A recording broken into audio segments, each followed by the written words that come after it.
Tonight's special episode is brought to you by Cryptic Crate, the first and only monthly box subscription service for fans of cryptozoology. So if you like books, DVDs, t-shirts, hats, collectibles, and much, much more, visit cryptidcrate.com today.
Good evening and welcome to Monsters Among Us.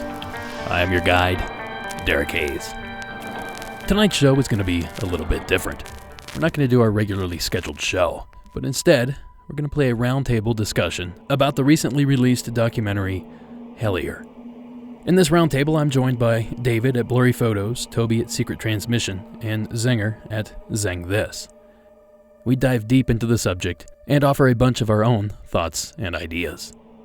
So this should be a lot of fun. And before I wrap this thing up, Sunday marks the 3-year anniversary of Monsters Among Us. So I'm releasing a special episode on Sunday. So be sure to tune in for that. And lastly, before we get started, I just recently sat down with Justin and Jen, now Harley. She actually changed her name. Congratulations on that, Harley. Both of those two wonderful people you may remember as the witnesses of the Glimmerman phenomenon in Idaho from Season 6. So I sat down with them to do a Patreon interview where we do a deep dive on their encounters. I still have to edit that piece, but it should be out by this time next week. So you still have time to jump over to patreon.com and search Monsters Among Us podcast and sign up to get access today. Okay, without further ado, the roundtable. Hello, everyone, and welcome to this special gathering of minds for this discussion on a documentary that is both interesting and perplexing, I want to say. I'm one of the hosts of the podcast you're listening to, Zenger, of the Zeng This podcast, and I am joined by... I'm David Flora. I'm the host of the Blurry Photos podcast, and I'm excited to be joining you guys and talking about this new documentary that came out. And I am Derek Hayes, host of Monsters Among Us podcast, and I cannot wait to dive into this with you guys tonight. And I am Toby from the Secret Transmission podcast, and I don't know how excited I am to dive into this one with you guys. Oh, that Band-Aid came off real quick. So, if you haven't seen the Hellier documentary, I don't think we're going to go into step-by-step detail of every last thing about it. But definitely watch it before listening to this, because you will be completely not informed on anything we're discussing, per se. And if anyone who worked in that documentary would be interested, I would love to have you on my show. Or I'm sure any of the other hosts would love to have you on theirs to also do further discussion. But the thing I was most interested in is, I want to start with the first episode. The initial report that these hosts got to this dead email address, for one. Well, for lack of a better term, dead email address. But from this guy in Hellier, Kentucky, which, not to put you on the spot, Flora, but you grew up in Kentucky. Is this an area you're familiar with, or am I on the complete wrong side of the state? This is pretty much on the wrong side of the state for me. I was kind of in the north central part. This is far eastern Kentucky and a little bit south. So it's like right there by, I think it's Virginia and Tennessee, yep. Right? I'll tell you this, though. and maybe it's too soon to get into it, but since you asked if I'm familiar with it, I may have been there just on the fact that I did a theater internship in Roanoke, probably in 2004, 2005, I think. And sometimes I was there for like 6 or 8 months, and I would make the trip from Roanoke back to my home in Kentucky. And most of the time, like, I would drive down through Tennessee and then come up 75 into Kentucky. And one time I was like, I'm going to try a shortcut. And for some reason, I'm still here today after saying those words. But, like, this... I hear banjos. I did too. Like, I took this shortcut that was supposed to cut straight across from, maybe like the Blacksburg area of Virginia or so, just straight across through Kentucky and then kind of up towards Lexington. And it did not work. I didn't have a map. I think I don't know if I even printed out directions or just kind of like tried to wing it. I don't know what I was thinking, and it's been a while, so I can't really remember. But what happened was I drove into Kentucky, and this is the mountains of Kentucky, and they're very proud of being in the Appalachians there in the mountains. Harlan, Pikeville, Pike County is huge. It's the biggest county, and that's where a lot of this stuff is taking place. And it's gorgeous. It's a gorgeous area, but when you're driving through it and you don't know where you're going and the sun's going down and you get into a little like spot town on the road and you start passing concrete buildings with big crosses on the side of them and you don't know how to get out of there, how you got in there, what's going on. There's no like business or gas station or anything for a while. It starts getting a little freaky. You're either dealing with hillbillies or vampires at this point in the story, I'm intrigued either way. All of the above. So, like, the worst part was I'm trying to call my dad to, like, help me to, like, get a map and help guide me out of there. There's no cell phone service. So it's, like, I start having a panic attack when this happened. Luckily, I get to a spot where there's a little bit of service, and my dad helps, like, find the highway so I could get out. I don't know. It could have been Hellier. It could have been just like crazy.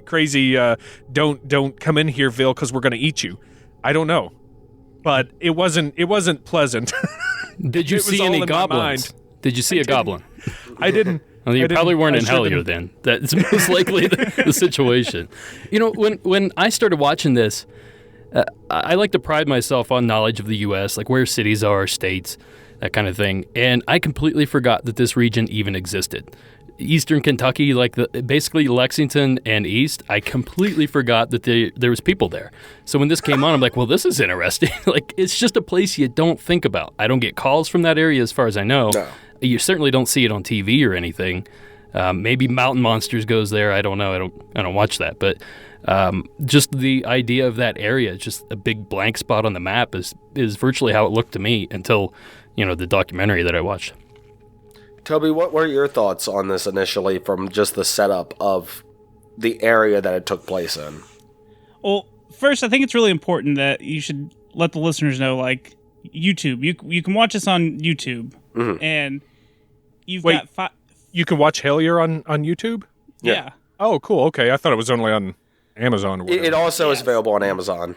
Okay. Yeah, you can. It's 5 parts. It's a 5-hour long little mini-series documentary thing. This is a really terrifying place because to me, when I went to West Virginia for the Mothman Festival, it was really my first time out in that part of the country.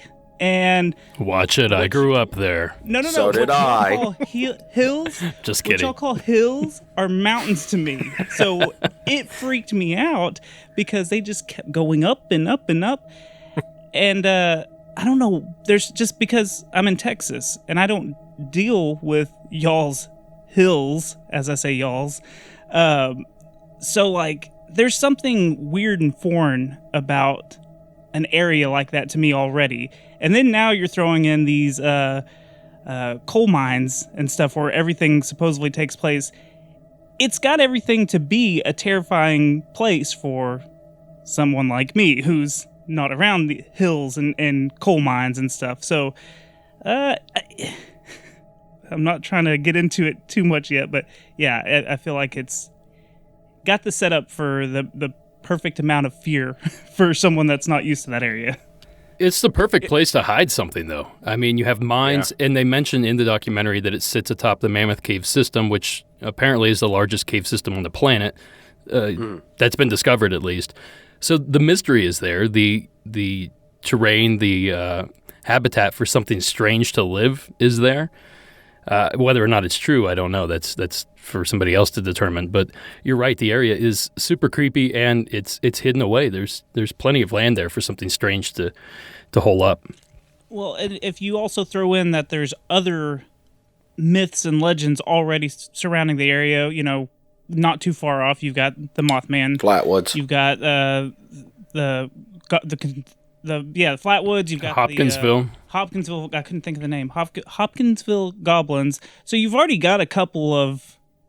I don't know how big they are, just because we're all into that stuff. I don't know how big that legend is outside of our bubble of weird stuff. But you do have those 3 big ones already, so it's not too far-fetched to be like, oh, well, there's this other thing that's happening here. Just like they tie it all in together in the series. Like, this documentary is real weird about how they try to tie in so many different things, whether it be UFOs, ghosts, John Keel's stuff, like everything John Keel talked about. I wish I could see this up on a pin board with all the red string tying everything together, because I'm sure it's ridiculous when it's laid out like that. Just every time they mention something new, a new little bubble pops out and the string attaches, and Toby's like, yes, I see it all. I see it all coming together while it goes apart. Yeah. Like a beautiful mind, it's just popping up. So Derek was right. Like the Mammoth Cave I am familiar with. I've been there a couple times, and it's it is a gigantic cave system. And I knew it was big, but when they put up the graphic in one of the episodes saying like how far it extends and stuff, like it's state level largeness. You know what I mean? It goes. They had it going up into what, like Pennsylvania or farther? In New York, I saw it up in the New England area, Ohio. So that's something like if I had the time. I would want to check into that, because I've never heard it being that big. I just want to check and see, like, is this really this big? Are there cave systems that's connected? Like, have people mapped this out for real? That was something that stuck out to me. But that was the one thing out of this whole thing. I'm gonna shoot it right now. This is the biggest thing that stuck out as being the most interesting to me in the whole series, was how they tied in all these different phenomena along this Mammoth Cave system. I thought that was a stroke of genius on their part. Sorry, go ahead, Toby. Well, I was just going to say with the Hopkinsville goblins, that was one thing that I don't remember ever seeing in the research or anyone's, anything I've ever heard about that, was that the Hopkinsville goblins was near a coal mine. And they said that it was, and if it is, then that's really interesting, if all is true and all. Because Kelly Hopkinsville is really, in all reality, it's nowhere near Hellier, and neither is Point Pleasant. But when they put that graphic of Mammoth Cave on there, it encompasses all of them. So the crazier part is it goes all the way north into, I believe, Massachusetts. So you have the Dover Demon. You also have the Pukwudgie up into Ohio, and I think it went. I wish I had the graphic in front of me. I think it went into northern Ohio, which is northern Ohio, where the melonheads are reported often. So there's a lot of these creatures that seem to be the same description or similar descriptions that fit over top of this map. And I'm 100% with Flora on this, that as soon as they started talking about this, I was glued to the TV. I'm like, okay, let's go on this ride. This is the ride I want to go on. And 2 seconds later, they stop the bus and get on another one. That's where they lost me. Like, you have this rabbit trail. I want you to go to New York. I want you to go to Massachusetts. I want you to investigate different parts of this cave system and tell me what you find. But instead, they put on headphones and mumble at each other for 5 hours. So that's a huge missed opportunity, in my opinion. I didn't make the documentary. I know it's a ton of work to make films like this, so I'm going to do as little dogging on it as possible. But that's the part where essentially they lost me. I continued watching, obviously, but that's the part where if it branched off, I would have went the other way. If it was a choose your own adventure, I certainly would have chose the adventure rather than the synchronicities of it all. No. Can I make one comment about the actual series of it? No. No. Come on now. Sorry. So I think one thing that was, I like your idea of like, hey, let's see where this all connects. That would have been the best. That would have been cool. If they follow up and do that, maybe. I think what they got distracted doing was trying to stretch this out into a 5-part series, and they had all this footage, and they were just like, well, we got to use all of it. We have to use every bit of it. Because there was so many pointless things that they showed. There's so much set up, like, when they pull into parking lots, someone had to get there beforehand, and they got their camera out and said, okay, now you can drive in, because they wanted that dramatic feel to it. And I feel like, cut all that out. Cut all the little, the IP address part. We didn't need any of that. Oh. None of that was helpful for the whole story of this whole thing. It just drug out the story. And when they would do the, what's it called? Spirit box? Yeah. It was interesting at some parts, but most of the time it was just like, it was unedited. It was just there. It was just the whole session, and it was kind of miserable watching some of that stuff. So that's I feel like there was some cool ideas and cool things that they were going for and looking into. I just feel like you could have trimmed this down to maybe 2 episodes, and it would have gotten the same message across, the same everything. It just cut out a little bit of it, but that's just my no knowledge of making a documentary opinion. So I'm not going to poo-poo on Toby, but I'm going to poo-poo on Toby for a second with this. I actually, ironically, in between me saying, hey, guys, we should do this episode, and us doing this episode because we gave everyone enough time, scheduling and everything, to watch it, take it in. Toby, I'm sure, did it today. Yep. Thank you. But there was, and I'm not trying to plug them, it's just I'm pointing this out, the Paranormal Podcast with Jim Harold had the guy behind this on, and he pointed out, one, that he wasn't really into the spirit box thing before he saw it happening. Greg, he wasn't you on talking board. about Greg Newkirk? Yeah. Okay. I believe that's, hold on, let me. Yeah, it was Greg Greg. and Dana. I listened it's to Greg. Jim's podcast the other day. It was Greg on there.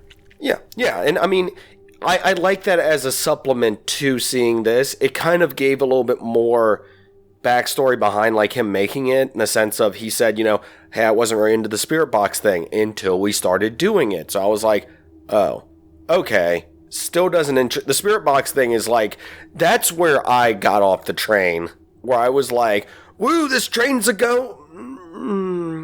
the next stop? For me, because I'll tell you in a second where my thing was. But the other thing is, they said they wanted to leave even the dead ends and stuff in there, because they said, like, with like stuff like Monster Quest and these other shows, they're designed to be a show. There's a point, there's a certain formula they have to follow. But with this, they wanted to show that sometimes stuff ends in a dead end. So I'm like, it's cool you did that, but a lot of us are adapted to wanting a conclusion, wanting something at the end, where this kind of just trails off. I'm of the same mind with you. Like, when they brought that out, and I think for me it was the tarot. When they brought the tarot out in that hotel room, motel room, I was like, wait a minute, what am I watching here? Like, you guys are, quote unquote investigators who are following up on this weird email where somebody's asked for help. You go down there. Which I want to get back that email. I want to get back that email. You go down, try to check it out, and now you're looking for a physical being, something that has left tracks, something that people have seen and has terrorized them, supposedly. And now all of a sudden you're trying to communicate with the dead or spirits, and you're asking the tarot for, like, you're throwing your questions to the ether. Like, they were really, he made a good point about investigators talking to each other. Bigfoot investigators need to talk to UFO investigators, need to talk to cryptid, like, I'm fine with that. That's a good point. But, like, if you're going out there to look for goblins, why are you doing tarot card readings? That to me, and the spirit box, that was just weird and kind of like oil and water in a way. I had the same note written down, actually. The note I wrote down is, you can't find Bigfoot with a Ouija board. And that's essentially what they were trying to do. And again, that's where the wheels fell off of that particular investigation, in my opinion. I would have liked to seen some game cams put up somewhere, or something like that to get out in the field a little bit. They needed better flashlight. They needed like a floodlight, at least one floodlight. Because every time they're like, "What was that? Did you hear that?" And then either they wouldn't shine a flashlight in that direction, or they would put up a little bitty kind of hand flashlight, a book lamp. And I'm like, I can't. Like nobody a can bad see what's out there. Blurry photos pin light. That's what they did. I actually found mine the other day. That's why it popped in my head. In all fairness to them on that front, I don't do a ton of investigations, but I do a couple here and there. And I use the smallest flashlight I can get my hands on for one reason and one reason only. If I use it, it doesn't destroy my night vision. So all you do is turn that light on once, and your night vision's done for a half an hour. Maybe more if your eyes are old. So maybe that's the reason why they didn't do that. Night vision cameras, on the other hand, would have been a nice addition to the investigation. Or thermal. I would have liked would have been good. Thermal. I mean, these people are probably working on a budget, too. I can't fault them for that either. I'm sure. But, like, and you're right about the night vision thing, but at the same time, they're all sitting around these little pod lamps. So I don't think they had night vision. I'm sure, to start, but it's a good point. There's something else I want to touch on before we go any further, going back to the spirit box. Does anybody else get the feeling, this is not going to be a popular comment, by the way, but does anybody else get the feeling that spirit boxes are what orbs were 10 years ago? Ooh, yeah, I'll give it to that. No, I don't. I don't think it's the same in the sense that a spirit box is a way to communicate with the damned, the ether, the forces that are out there, old bank robbers that have died.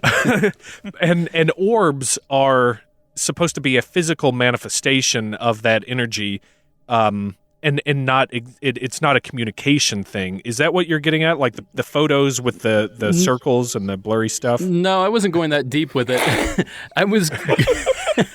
Is that a synchronicity? I meant more in line with, orbs are easily explainable. We all know what those are. They're dust picked up by usually an IR lens on a camera, or IR light on a camera. And this spirit box thing, I think, anybody with a rational mind can sit there and say, well, they're obviously picking up radio broadcast. That's all it does. It just that's what it sounded like. Cycles through. Yeah. So you're just picking that up. So you're taking something we know what it is and applying it to what you're looking for.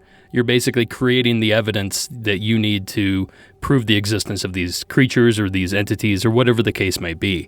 I don't literally think they're the same in the way that you mentioned, Flora, but it just kind of like that same phenomenon. It kind of has that same flavor to it where we know what this is. We shouldn't even be taking this seriously, yet there's an entire 5-episode documentary basically focused on nothing but these recordings. And until I'm presented with some sort of information that changes my mind otherwise, I think it's bogus. I think you're just picking up radio frequencies.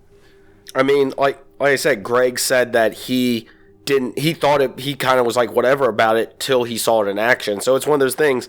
I mean, none of us here, well, Toby, me and you, when we were at Mothman, kind of passively witnessed this. So all 4 of us, ironically, if you want a synchronicity, have all been to the Mothman Festival. at separate times, or I've been to Point Pleasant. Me and Flora went out to the igloos the first year I was there with the tour. Don't do that. Don't. Go out on your own. Because me and Toby... Well, don't do that either, because I couldn't figure out how to get into those things. I went by myself. Oh, no, dude. Dude, we're doing it this year. We're doing it this year. I'll see you So there. me and Toby went out there. And nobody's going to be there to hush you on the bus. Exactly. So me and Toby went out there with a group of people, and there was some paranormal investigators doing stuff. Some big shot paranormal investigators, apparently. Big shot YouTube.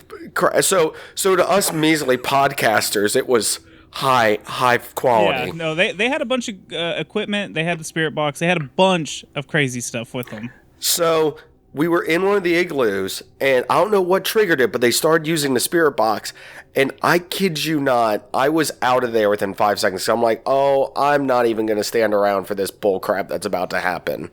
Well, that was echoey in there, and they had it on so that you got all the static and the random channels, and then it was echoing, and then everyone was like, "Did you hear that?" Yeah, it just turned into just a jumbled mess of, "Did you hear that? Oh my gosh, it just said that," and it's just like I'm not even going to be around for the headache that this is about to cause me, and just overhearing. See, and that's one cool thing that, because when we did see that, I was like, "That's just too much," and you misinterpret things because the person on the left is like, "Oh, did that just say die?" Yeah, it sure did say die. I like that they had one guy.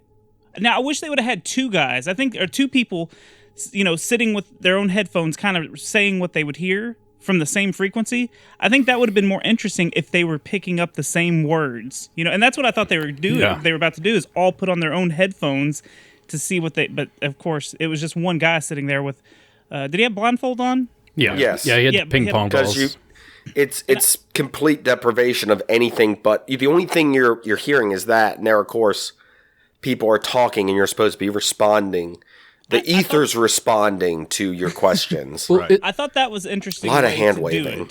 it. I mean, if you're gonna do it that way, so there's no influence of like what everyone's saying, because they were asking questions, and like one of the guys kind of stumbled and fell over when he was trying to sit down, and it said "careful" or something like that right afterwards.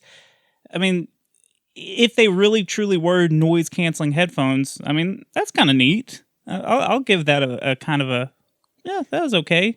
Yeah, I mean, there were, I think, and that goes back to your point, Derek, about Greg saying that, he kind of, or somebody said it, that he bought into it after a while, after seeing it in action. Yeah. That there were too many coincidences of what was going on or what they thought was going on and what he was saying. And,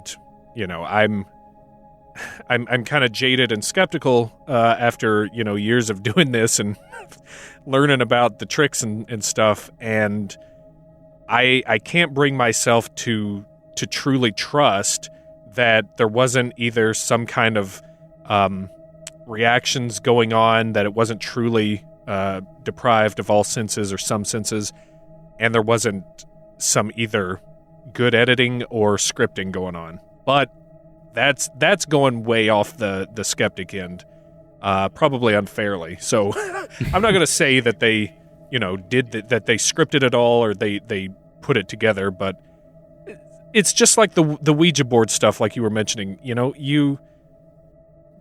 People will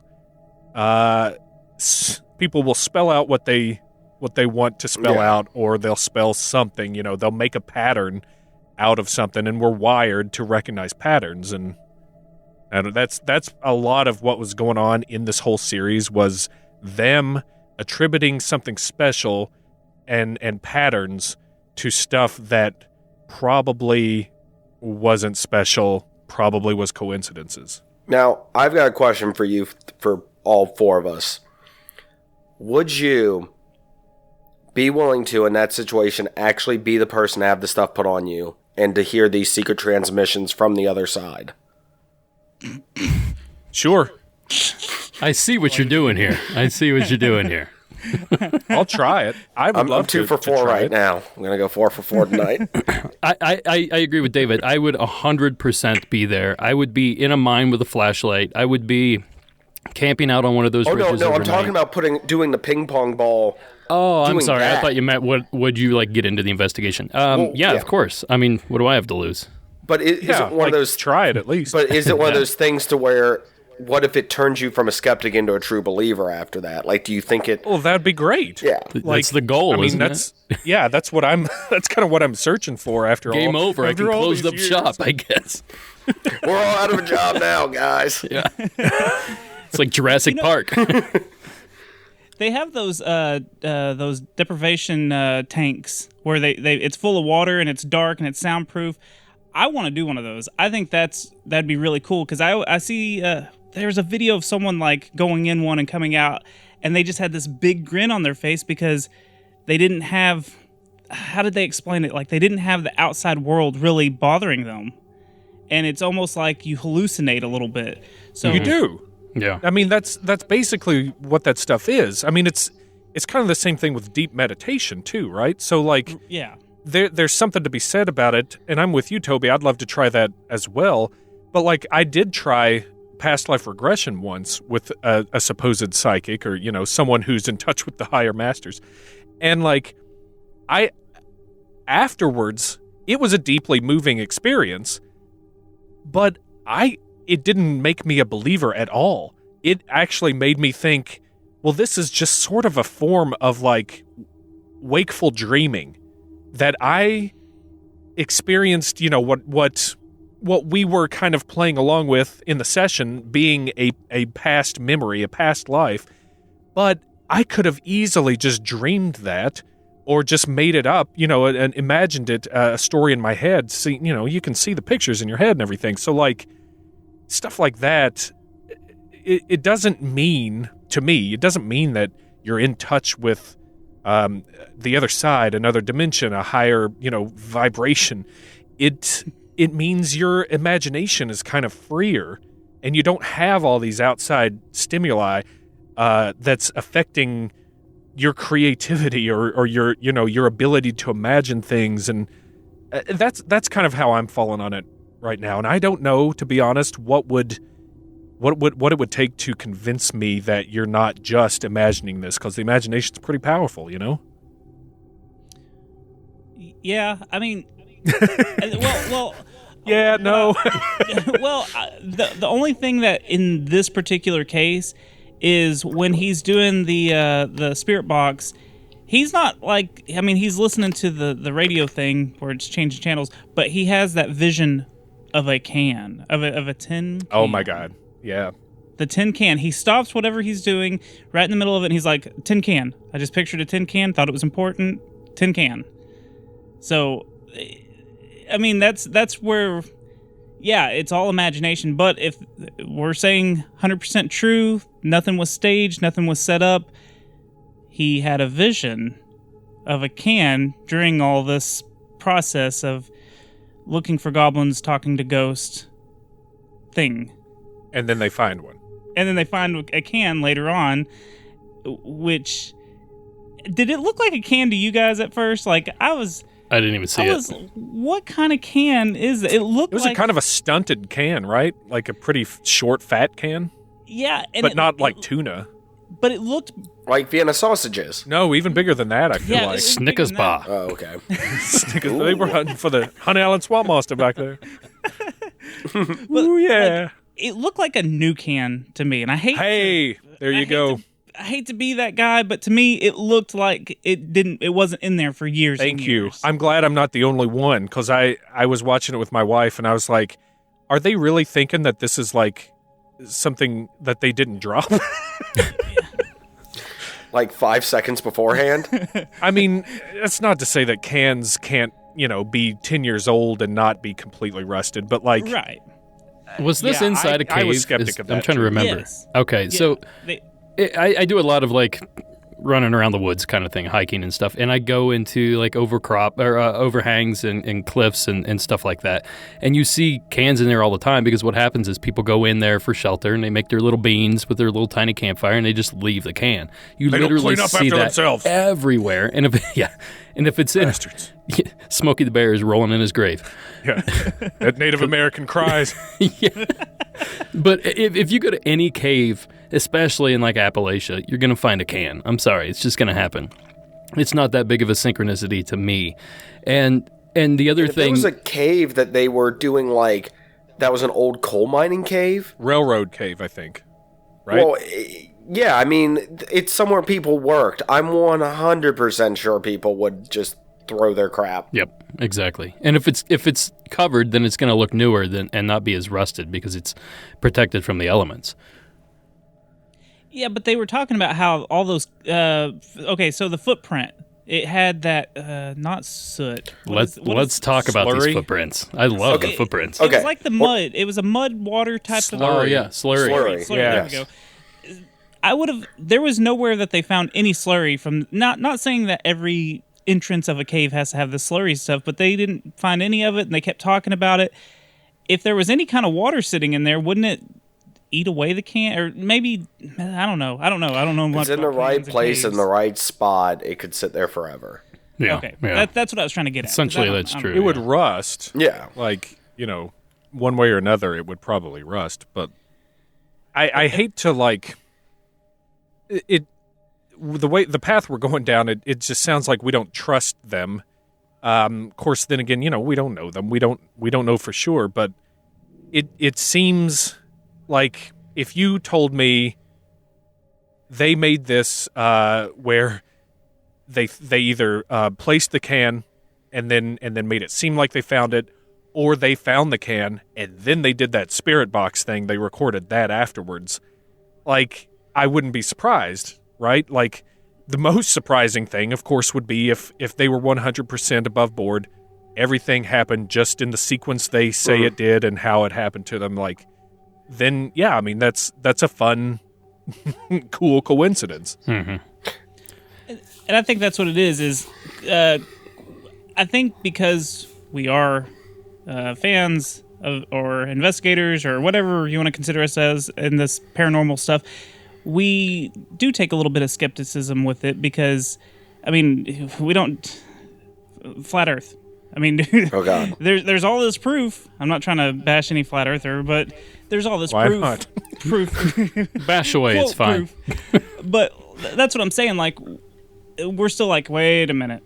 I see that you're trying to prove this point, but let's talk about it. So even, I don't feel like we're necessarily bashing them just for asking questions of like, well, this could be what it is, because it's just, they're investigating it. Why can't we investigate what they're doing? So sure. I'm not saying that they planted anything, but right. You know, it's said out loud now. Okay, yeah, you thought the can looked funny too? Okay, we're in the same boat, but we'll trust their story for now because we're going on their word. And their video footage. True. So I think the bigger thing we need to question here in this particular sequence of events is the fact that if these spirits or entities or whatever these things are travel through space and time or ethers or whatever to get to us, and their message is tin can, what are they saying to us? I mean, of all the things they could have chose out of the key, they could have said the word keel, and that would have meant a lot. But no, they show a picture of a tin can, like. Talk about coincidence, talk about stretching. I just don't see it. If it was a picture of a moth, a plus sign, and a man, then that's something. Equals but question it's mark? a can. Great like point. that's like me saying like, oh, an image of the Flatwoods Monster just popped up on my computer. Well, of course it did, because that's all I do all day long is look at this stuff. So, algorithms and stuff have pushed these images to my social media. So of course it's going to come to me, and it's kind of the same thing here. Of course you're going to find a can in a dumpy area. If they've hiked around, they've probably seen cans in numerous places. Yeah. And I'm not saying they're hoaxing anything. I didn't see anything that made me think that.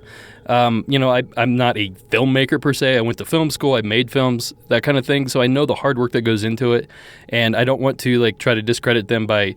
I mean, you guys can have your opinion. I don't care. Especially you, Toby. But I'm just saying, for me, I don't see any kind of fakery going on. I think it was just a lot of jumping to conclusions and wishful thinking. I love that point that if these spirits are so free to move about the ether, and the reason I say that is because they're like, hey, this one guy from the Estes Hotel just showed up. Hey, what's going on, Eddie? Like, What? So he can come from Colorado to Pike County, Kentucky? Like that? What are the rules of the afterlife? Obviously, we don't know them, but at the same time, why are they so crappy at communication? Yeah. If they can communicate, why don't they communicate? Why do they have to be like, red, not good, careful, Banana. keys? Yeah, like, oh, he wants us to look for a banana. No, he just saying random crappy hears on the radio. Like, come on. I guess I've answered my own question in that we don't know the rules of the afterlife. So how could If only there was a handbook for the recently deceased. Recently diseased. Isn't that a book? Okay, so I want to bring up the synchronicity thing.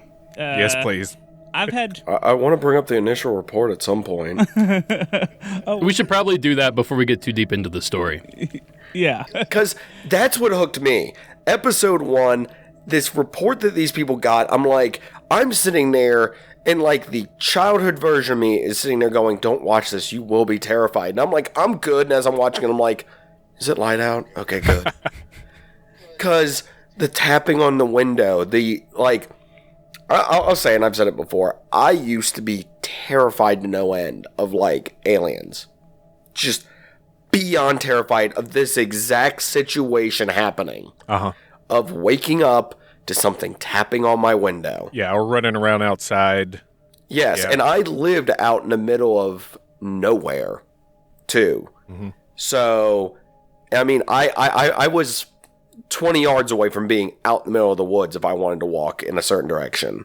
So this stuff hit home for me when I was hearing this report of what? Oh my gosh, this is And the thing that got me was the kids being okay with it at first. Oh, there's little things playing out. So I'm like, if that were me, it would have been me screaming, bolting through every end of the house, going, there's something outside. Dad, get the gun. Yeah. Classic, though, right? Classic that the kids experience it, and they're like, oh, it's those bald kids. By the way, if one of my kids ever walks into my room and goes, I'll be like, nope. Not my house, this ain't happening. Zenger's on the phone with Redfin, just listing his house immediately. Get me out of here. No, one of the things about the initial report that caught my attention, and I do not mean... Yeah, I want your response, actually, because I kind of want to know if you had this submitted.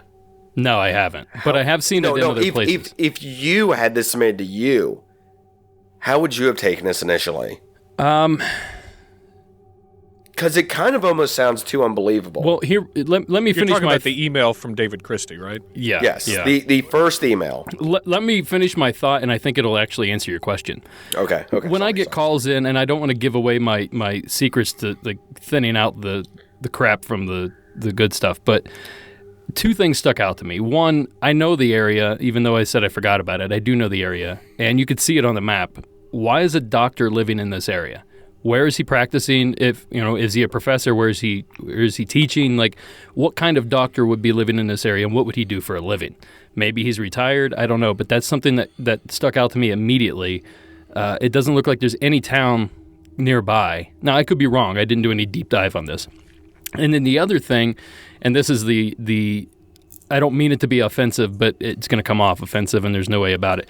This letter was written really eloquently, and I'm not saying people from Kentucky cannot be smart. Sorry, Flora, that's not what I'm saying. I'm just saying that... Oh, really? You're going to apologize when there's a guy saying there's planets between the Earth and Moon? All right. Fair enough. Anyhow, so I just thought the letter was written really well, unless they cleaned it up. I didn't see a lot of punctuation problems or anything like that. So after watching the documentary and seeing the people that I grew up with, these are my families, so I can say this. I grew up in the backwoods of Ohio, and a lot of my relatives, there's no way in hell they could have wrote that email. I'm just saying. They're great people. They're not dumb people. They're just not people that... have a firm grasp of the English language. Let's put it that way. And I'm one of these people. Trust me, I know all about this. He's talking about you, Toby. Yes. And I'm talking about Toby as well. But you guys know what I'm talking about. There's just certain, and I probably shouldn't I probably shouldn't even say this, honestly, but it's something that did stick out to me. And in situations like this, you try to get your hands on any kind of evidence whatsoever. And to me, it stuck out that this was so well written. And, you know, it's very possible that there's people, educated people there, that I'm not saying that that's not the case. And that may be exactly what this is. It was a doctor that worked the next town over or something like that. But it is something that caught my attention and I thought was worth mentioning. Crucify me now. Could he have said he was a doctor, though, to try to get more credibility? Because, yeah. I mean... Did I miss that part? No. I'm just saying, is that something he could have done? Because I think they kind of deciphered that wasn't the real name of the person, the David Christie. Yeah. So it was a red flag for me too, Derek, because, it was written in a very narrative way, a very, like, this is a story as opposed to an experience. Exactly. And there's a big red flag in there towards the beginning of it. With the and it was when they had that awful voice actor trying to do a Kentucky accent, reading it, and it was the part where he's like, "There's a cave in the property, but I won't go in there by my lonesome." And I'm like, "What?" I'm like, "Did he write this in 1863?" Like, spoiler alert: Sam Elliott actually wrote this email. Yeah, he's like, I went in there looking to kill the Bigfoot after killing Hitler. But like, I'm like, nobody. I'm sorry, but nobody says I'm going. Even in the mountains of Kentucky, they're not saying I won't go in there by my lonesome. Maybe he was that a is such doctor a dated of history. way. Maybe he was a Civil War expert and had just finished reading a bunch of letters home. My dearest clients. Yeah. I did not want to face the goblins today in the firing line, but I did by my lonesome. And I don't mean to make fun of these people. I certainly do not mean to do that. But there is a little bit of truth here. Obviously, this dude wasn't from there. Yeah, that's the point I'm getting at. It's clear that whoever wrote this is not from Hellier, Kentucky. It's just that obvious. And also, why did it take them 4 episodes to track down the IP address? Wait, they actually tracked down the IP address? If there's... Well, they tried. They okay. looked at it. I was like, did I just miss? Because I was like, I never thought they ever concluded what... Oh, it was a big part of episode 4. Like, it was like a 30-minute part of it. I must have, like, just missed that somehow. And Lucky. That kind of goes with what you were asking, Justin, was like, when they receive this, you know, red flag, how it's written, red flag, by my lonesome, and then like that would make me, if I got a couple of red flags right off like that, I would be like, all right, where is this really coming from? And you know, and try to figure that out. And then if I got these rando locations that's popping up, you know, possibly from a VPN, then I'd be like, yeah, this is bullshit, you know. But the other thing is, I mean, I don't know. My podcast doesn't go off of reports, but what would someone get from falsifying a report like this to a basically dead account, too? Well, he created a 5-episode documentary by sending this email, basically. True. I mean, true, that's what probably he got not out his of goal, it, but he's like, dang it. This is exactly what I didn't want them to do. I mean, that's a great question, and that has come up so much in other cases. Like, what do people who hoax stuff, you know, let's say for a second it is a hoax, what do the people get out of it? And why do they do it? You know, and really the answers run the gamut. You know, they get a kick out of just screwing with people, or they have a bone to pick with them, and they want to waste their time, basically, right? Yeah. So it could be any number of reasons. And it was particularly interesting that they found one of the VPN, or one of the possible IP addresses was, what they say, an hour or 2 hours away from where they were living at the time in Canada? Yeah. Yep. I don't know. And they were talking about, well, who all hates us? The girl that was with them was like listing off other paranormal people, paranormal investigators that didn't like them. Which was really interesting. I wish they would have kind of went through the list of, well, we screwed over this person, because I think that would have even been that would have been more interesting than the 30 minutes of them just filming their computers and them talking back and forth to their tech person. Like, Yeah. that was really long. And I was okay with it, but I like when they started it, I like screamed at the TV, "Thank you." Because I was like, why didn't you do this in episode Day one 1? stuff. Day one stuff. Before you leave Ohio, that's what you do. Before you do a whole trip to another state, like, or actually, at that time, was it another country? Yeah, weren't they in Canada? He couldn't leave Canada to go investigate because he didn't have a visa or something. I don't know what the deal was. He was in the trying to get process of- citizenship. Yeah. Naturalization. That's it. Yeah. But midway through that process, they both got jobs in Cincinnati, and so they switched immigration because she's from Canada. So they basically flipped, and now they live in Cincinnati. Don't ask me why I know that. Also a beautiful area. They point that out. Yeah, our terrible football team there, Justin. Yeah. We're both Bengals fans. Is that sadly. synchronicity? That we're no, fans it's of sad Bengals? is what that is. That's tragedy. Sorry. Going back to Toby's point about this feuding, you guys know as well as I do that it doesn't take a whole lot to make enemies in the paranormal world. I don't know why that's the case. I don't think I have any, but I can see my comment about Kentucky easily creating a couple.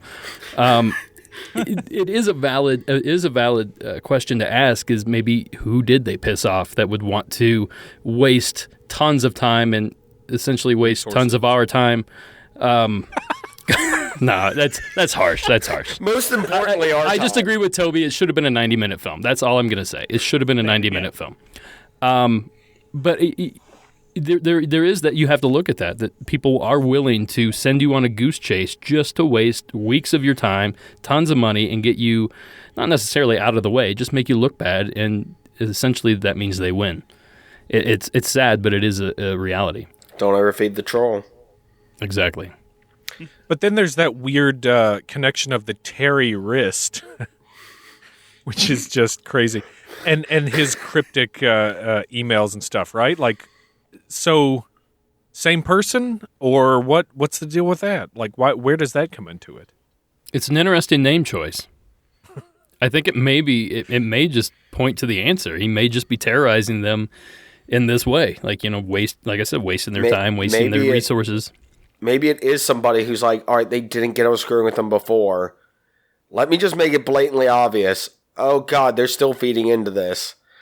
All right, well, let me just keep stringing them along. Well, something that really pushed them to go along with all of this anyway, besides the emails, was synchronicity. They found synchronicity in everything. They were listening to a podcast about the Kentucky Goblins or the Hopkinsville Goblins, and then they on Twitter or something, it popped up that there some news thing. Weird don't news. You use thing. that thing, Toby? Or I mean, I'm sure a few of us do. Where it will just take like an old episode or an old post and just randomly repost it. Yeah. Well, and see, okay. I need to do that. Yeah, me too. I mean, You've exceeded my abilities a long time ago. Right. I can't do any of that. Derek made a good point earlier that the algorithms. Thank you. That if you look up these things, like if you like basketball, you look up basketball stuff on Amazon, you're going to get basketball ads on Facebook. It's just how it works now. So if you're into cryptids and stuff, hopefully cryptid crates popping up on your Facebook feed. Let's hope. And you don't even have to search it. You literally can talk about it. And Sarah and I, my fiance, have done experiments with it where I picked a product a couple weeks ago, and it was like the most bug zappers. I said, let's talk about bug zappers as much as possible and see if they push ads for bug zappers, because it's the most random thing. Who's going to be looking for this? And it didn't happen for the longest time. And I'm like, what's going on? And then it dawned on me, I actually said the words, let's talk about bug zappers and see if we get ads. And we picked a different product, and I couldn't tell you what that was, but we just naturally mentioned that in conversation as much as possible throughout like 2 days. And suddenly that one popped up. So I don't know if it was a coincidence, a synchronicity, or if they're actually the listening devices. I have an Alexa in like every room. So I don't know if the listening devices are so good that they caught that I was trying to trick them. Yeah, they filtered that out. This is a whole tangent we don't need to go down, but I just thought it was an interesting synchronicity. My oldest is looking at colleges and stuff and everything. How old are you? My stepdaughter, who's the oldest, Oh, okay. is starting to look into colleges and stuff. And the weird thing is, my Facebook ads keep pushing that, like, check out this university. And I'm like, why is this popping up? And I'm like, I bet it's because she's looking at colleges and stuff on one of the computers in the house. Mm-hmm. Or something. Or that it's being talked about. Because, yes, I also have that thing monitoring me with everything I say. Watching me. Can I give you... Okay, waiting for its moment. I'll be as quick as... Oh, God, it's coming. Possible. I've had... a bunch of crazy synchronicities. I didn't know that it was a thing for a long time. I'm going to be really quick. I'm not going to drag this out. But I was having so many that it was freaking me out. And I didn't know that it had a name. Like, I just would notice, I'd be talking about something real quick. There was a podcast I was listening to, or there was a YouTube channel. I'm a video gamer. They were talking about do you remember the Domino's Noid? Mm-hmm. There was a video game. So Avoid the Noid. So I was watching this video on the Noid, and it was just about the old game, and it was just talking about it.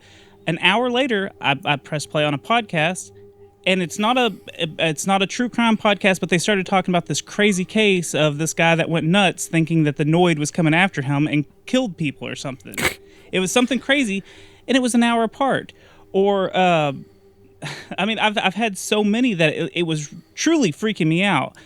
But like, didn't I cause one of them? You've caused a bunch. Like it was happening so much that it was super unsettling. And like the last one I can really remember having, it just happened because of this documentary. But I was telling Zenger earlier, I haven't had one since the Mothman Festival, but probably before that. I just noticed like, wow, it's been a really long time since that weird feeling has happened to me.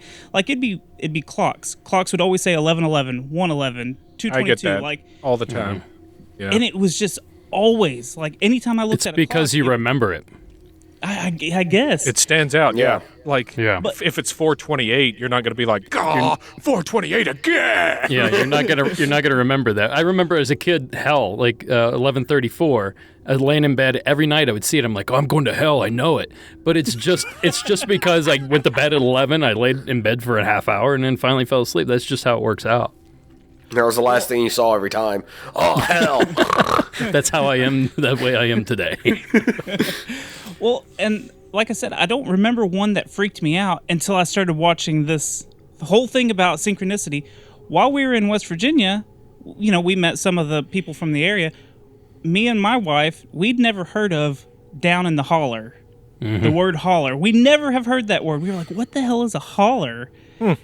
And so one of the because you don't have any hills around there. Yeah, that explains it. Well, and then they started talking about the holler monster and stuff, and I was like, oh, what's that? Like, this is all like syncing up because now they're talking about Mothman, and then of course I was like, it's a weird hilly area thing that I know nothing about. But the synchronicity thing, I think, is I think a lot of them are, I hate saying coincidences. We hate coincidences on our show. We want everything to be weird. But I think a lot of their synchronicities are coincidences. Like when they were recording for 48 minutes, which I thought was really weird. They said they just hollered out for no reason saying 48 minutes. We recorded for 48 minutes. And then, you know, they had that phone call for 48 minutes and they're like, oh. I think it's all weird. Or there was a couple other ones that were just like, I don't know, guys. They really leaned you hard know on what's synchronicity weird? in the whole thing. It's exactly 48 minutes of our recording. No, it's not. Well, going off of what Toby says, and I wasn't going to mention this. I think I mentioned it to you guys before we started, but I had my own strange synchronicities with this documentary. I watched it initially when it came out, and I think I watched 3 episodes and then 2, and I never finished the last episode. I fell asleep with 10 minutes left, something like that. So the next night I'm like, oh, I'll finish it. 10 minutes left. Never did finish it. So then we talked about doing this show. And the other night I tried to watch 10 minutes, something happened. I'm like, oh, I'll get back to it. So today I'm like, I got to watch the last 10 minutes. We're about to talk about it. So I sat down in my brand new studio and was watching it and the phone rang. I got about 1 minute in, phone rang. I'm like, okay, fine, whatever. Get off the phone, push play, phone rings again. Rings again. I think I had 3 or 4 calls, and they're actually calls I had to take. I couldn't just hit ignore. And finally, I'm like, okay, I'm going to sit down. I'm going to watch the last 10 minutes. And at this point, I have like 5 minutes left. And I'm sitting there, and all of a sudden, huge sparks start shooting out of my wall where I was running this, an oil heater, basically is what it is these little portable oil heaters. And the wiring in my house is older, and it just couldn't handle it. So it melted the wires, fused them together, and shot sparks out of my wall right when I pushed play for like the 80th time. And I had to call my neighbor, John. I think John's listening. Thank you, John, again for hooking me up. He came over and fixed it, got my power back going, and it finally got to finish the stupid documentary. But I thought it was so weird that all this stuff was happening with this last 10 minutes. But I also don't think that there was any, like, I don't think the ghost of John Keel is, he's not trying to communicate with me through sparks on my wall. I think it was just a series of bad, unfortunate events and annoying events. Oh, actually, one more thing. I was gonna finish watching it, and Sarah comes down. She's like, "Oh, our friend is stuck in the snow. She drove somewhere she shouldn't have and got stuck." And she's like, "Hey, can you come get her out?" I'm like, "There's absolutely no way. I'm going on." She's stuck in a holler. Yeah, in a holler. There's goblins all over her car. It's ridiculous. But it's just all these weird things kind of added up. So I don't know if it's because I had synchronicities on the brain or I was just frustrated with the show in general. I don't know what the situation was, but I did take note of it. I did think it was a little weird. Like Toby.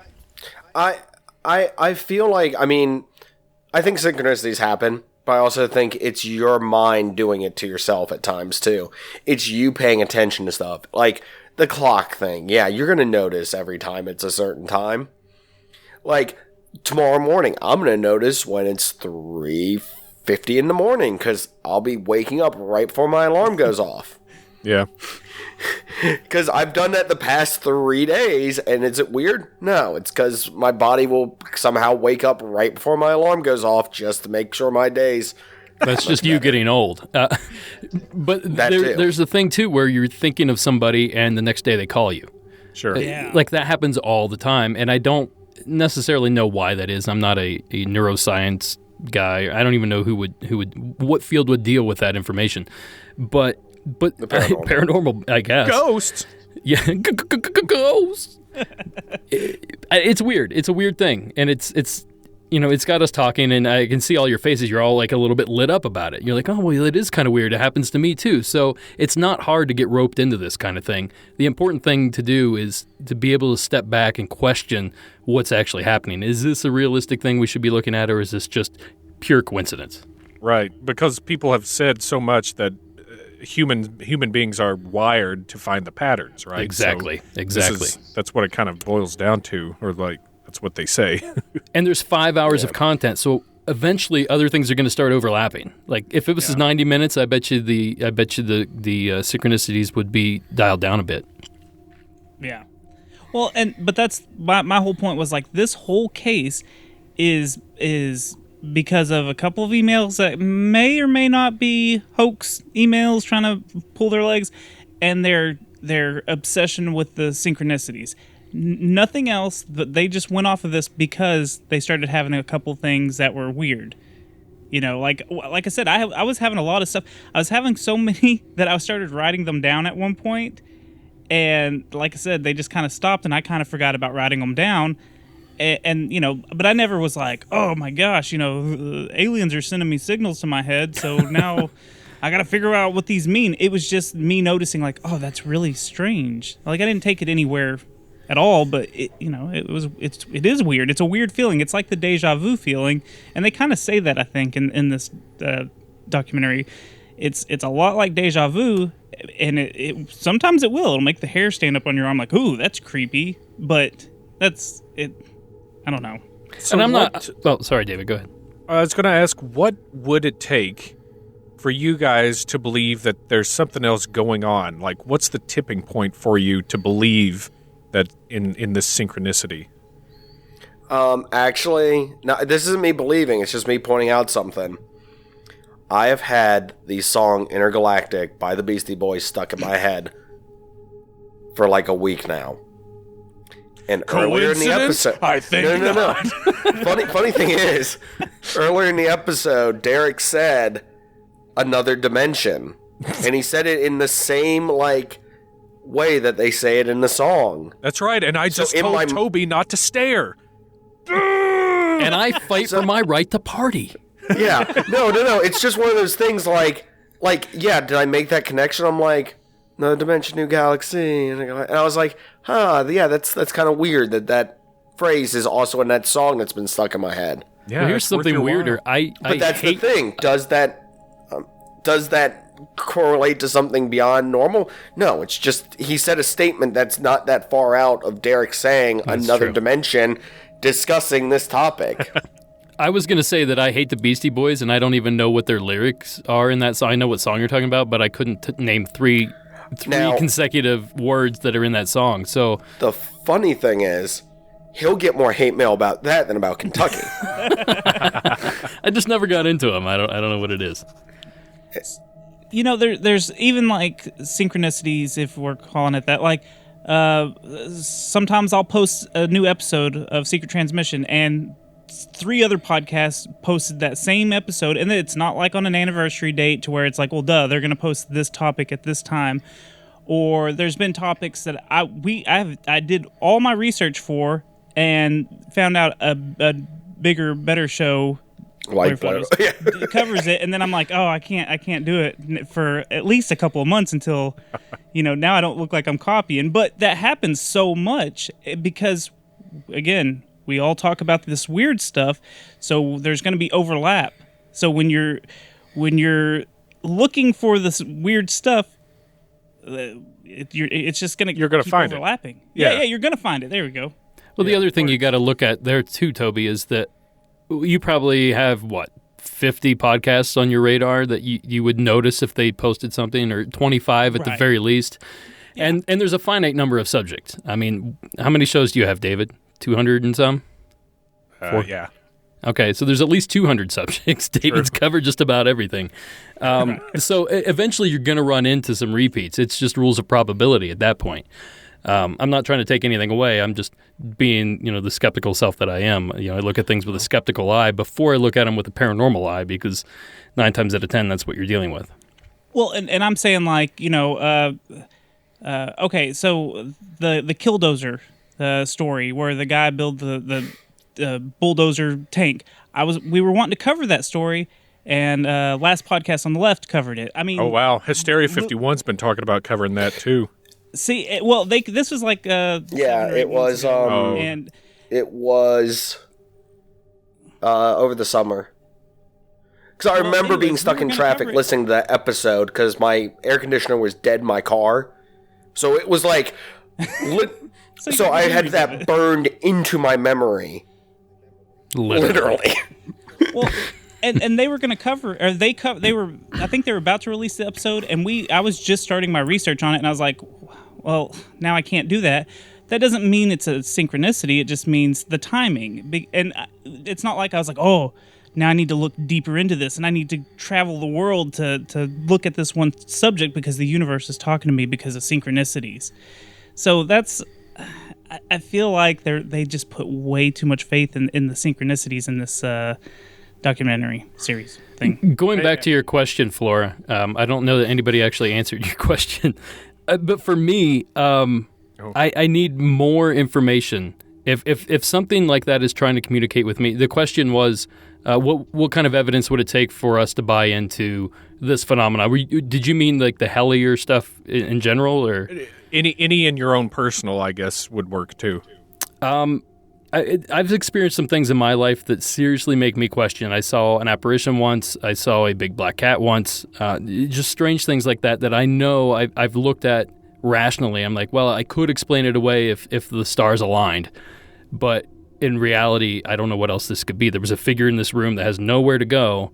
I turned my head for a half a second, turned back, and it's gone. Like, how do you explain that?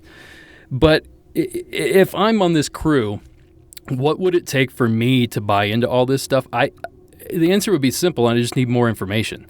I don't want this disembodied voice to say banana. I want this disembodied voice to say Hellier or Derek or something relevant to what's actually going on, not something that I can draw a connection to. Something like Derek's wearing a black shirt. Well, yeah, he is. So, I mean, that's a fair guess. I'm always wearing a black something shirt. that the guy who's the conduit wouldn't know about you or something, right? That's true, yeah. Like your birthday is this date. Like, I'm like, okay, I'm in. Here we go.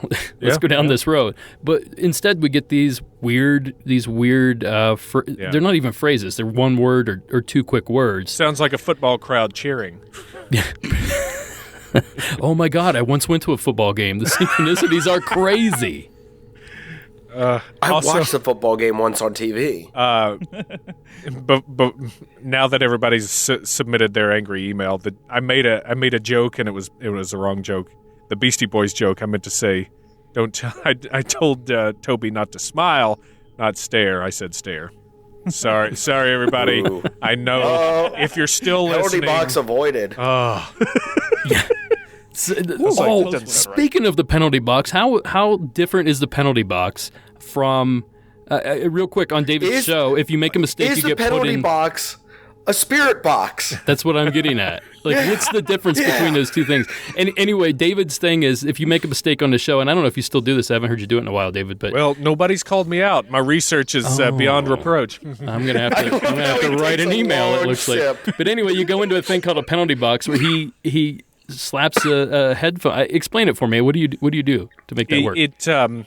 It started out with the computer, but now I do an app for it. But basically what it is just a voice delay. So whatever you're saying into the mic is on like a half-second delay to what goes into your headphones. So if I'm talking like this, I'm going to hear my voice say what I'm saying a half second after I've said it. And that is a mind F. Let me tell you this. My dad wears hearing aids, and he got these new fancy hearing aids a few years ago with this little box that connects directly to his phone via Bluetooth.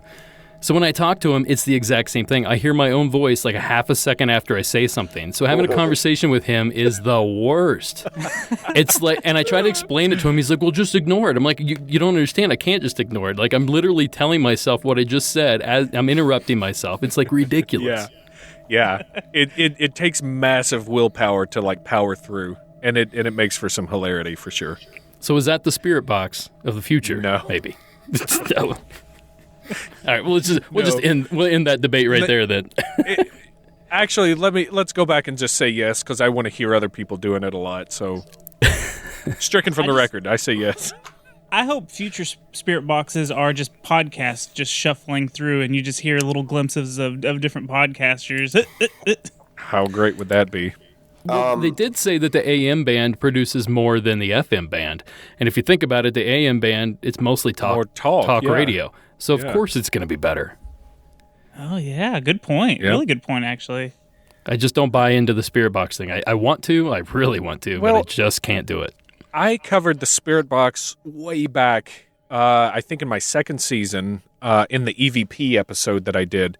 And I remember they talked about the spirit box, and we made no end of fun of that device because it was just some dude who was like, I'm going to put either a microphone or a phonograph or something in like this empty box and then just see what it picks up or something like that. I don't remember exactly, but it sounded ridiculous at the time. And so now I guess... So it's evolved to be just a stupid-ass radio scrambler that you listen to and just... it's a radio! You're going to hear voices! Why is this something connected to the ether? Yeah. Right? Yeah. Am I... No, I'm 100% with you. 100% with you. I still think it would be interesting for like 4 people to have headphones on in different areas to where you can't hear at all what the other person's hearing and then write down everything. And then if all 4 of you come up with the exact same words, maybe there's something there. Yeah. Or maybe you're picking up at the same bands at the same time. That's also a good point. But I think it's a great experiment, Toby. I think that actually would be something that's easily achieved and done, you know? It's a good start. There's 4 of us. We could do it right now. We could do it right now. There are apps, Spirit Box apps. I was just going to hit scan on a radio and hit all the major ones. So let it go to town. For me to believe the spirit box thing, it would have to. I'm kind of with. I think Derek said it earlier. It would have to straight up tell me something like solid, like not like some scrambled. Like it. You eat too much pizza. Oh God, it's on to me.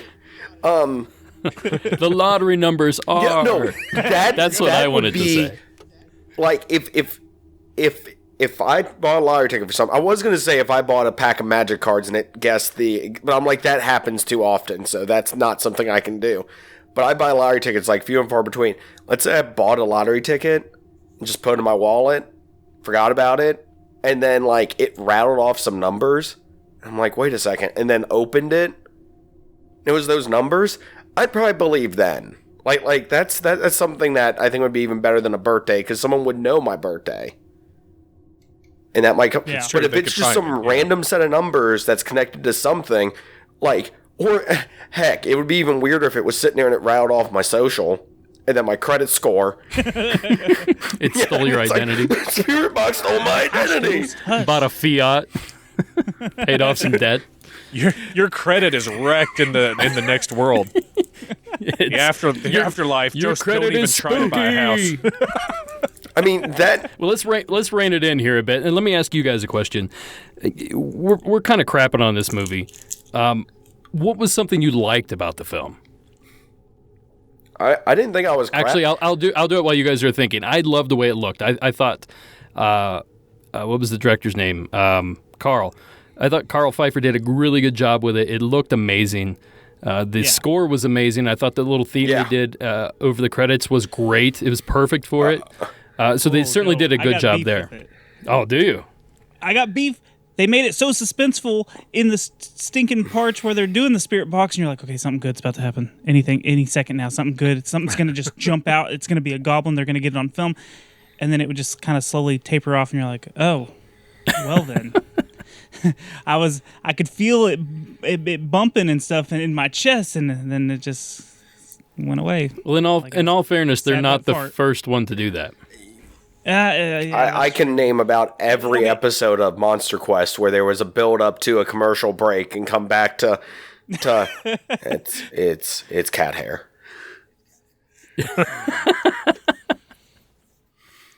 I felt like it was overdone a little bit on the suspense level, but it was very cinematic. It did look beautiful. I feel like their sound sometimes was, and I know them trying to boost the sound in certain places would just make it fuzzy sounding. Mm-hmm. So I know that they didn't even put subtitles in some of the spots where you're like, what did they just say? I mean, I had my TV cranked up and still couldn't hardly hear some of the stuff they were talking about. And then they'd cut back to the interview portions, and then it'd be like, oh, too loud. Oh, God, no. Turn down. Yeah. So but I'm not saying any film is 100% perfect in that regard, but that's one thing I would complain about. But it did look beautiful. It was just 4 hours too long. I'm with you guys. Like, I don't mean to crap on it. I think we're being very nitpicky about a lot of stuff. Because, like Derek said, it's very well made. It's gorgeous. Sounds for the most part pretty good. And I really enjoyed the adventure of it all because it took us somewhere new. It was a new subject you'd never heard about. They also tried to tie in tons of different things in the circus that we perform in, and I really appreciated that. Even though at the same time I thought it was like a little too much. They stretched on a couple of them, but that's okay. So I really enjoyed the whole adventure. On the whole, like, I didn't hate watching this, even if it was 5 hours. I guess that's not a very glowing review, but like, I liked it. I think I liked it more than I didn't, if that makes sense. Now that's, of course I've got problems with certain aspects of it, which I've told you guys and stuff, but like, it would be dumb for me and probably us to sit here on our butts in our studios talking about what they did wrong and then not having done something so what similar. you're saying is we need to go out and do it ourselves. We need to do it ourselves. Yeah, exactly.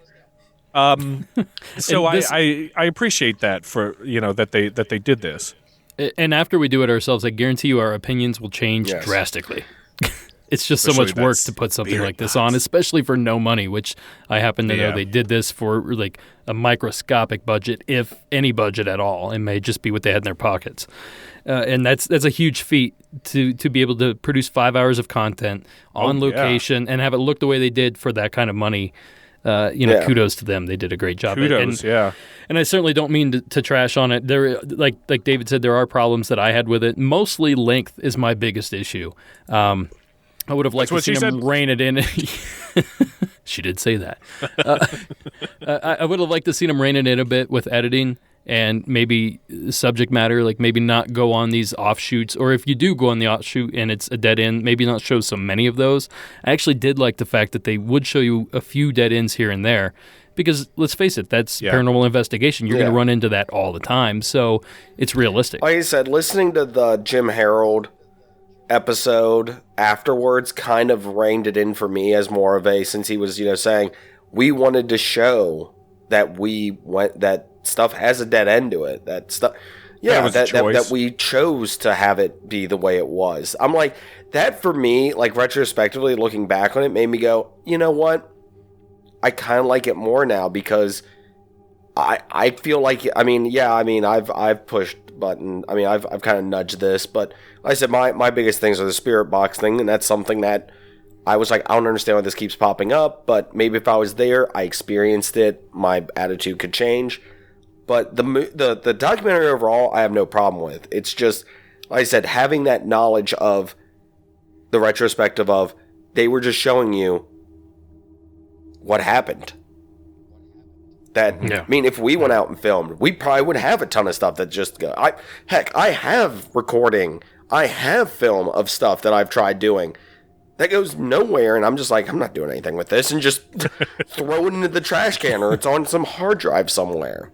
There's plenty of that stuff. Yeah. One of the things I think that they tried to do was convey atmosphere, convey a feeling more than what was going on. So I feel like a lot of these longer shots that Toby were talking about, like the 20 minutes on the tarot card or whatever, to me, I think it was like building the suspense of it. It didn't exactly, it wasn't executed well, but I think that's what they were going for. They were trying their best to capture the feeling that they were having at the time and get that on screen, which is incredibly difficult to do. And I think that may have tied them up a little bit, and it may have got them into the situation that ended up in 5 episodes. And maybe that was their goal all along. I don't know for sure, but I don't know. I will say I was happy to see Micah Hanks pop in there. That was Thank you. Yeah. I had a note about that too. Yeah. They mentioned about going to like Brown Mountain, all that stuff. Yeah. No mention about the Brown Mountain Lights, really.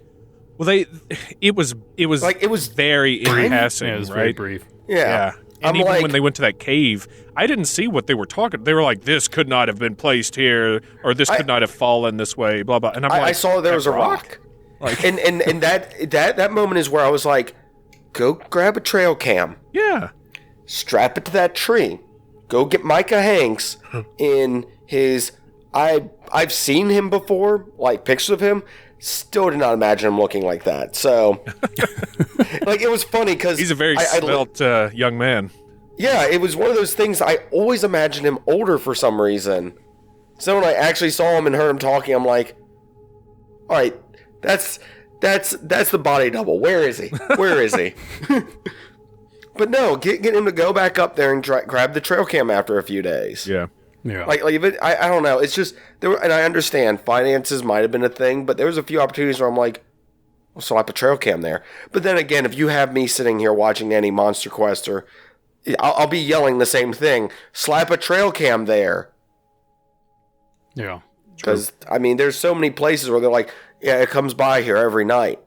Okay, well let's go away from here and go investigate somewhere else. You're not going to investigate there at night? No. Why would we? So I have another quick question. This is regarding the footprints. You guys all saw the pictures that were included. What were your thoughts on these photographs?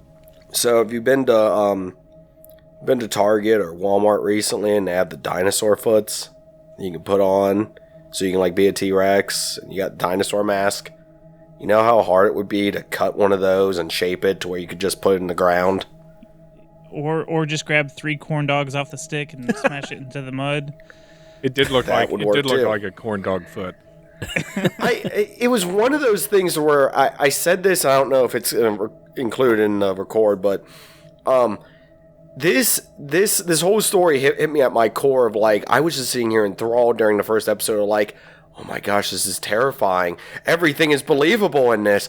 I'm so scared of what could happen next. So like, I was just seeing the footprints like, whoa, and I wasn't really like looking at them in the sense of, wait a second, that looks like 3 corn dogs.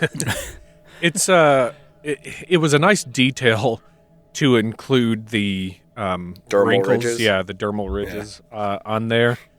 Although now I'm going off memory because it's been a few days, but were those dermal ridges impressed into the slurry, or were they sticking up? Because if they were impressed, that would mean the ridges were sticking out of the foot, right? Instead of like a wrinkle that goes into the foot.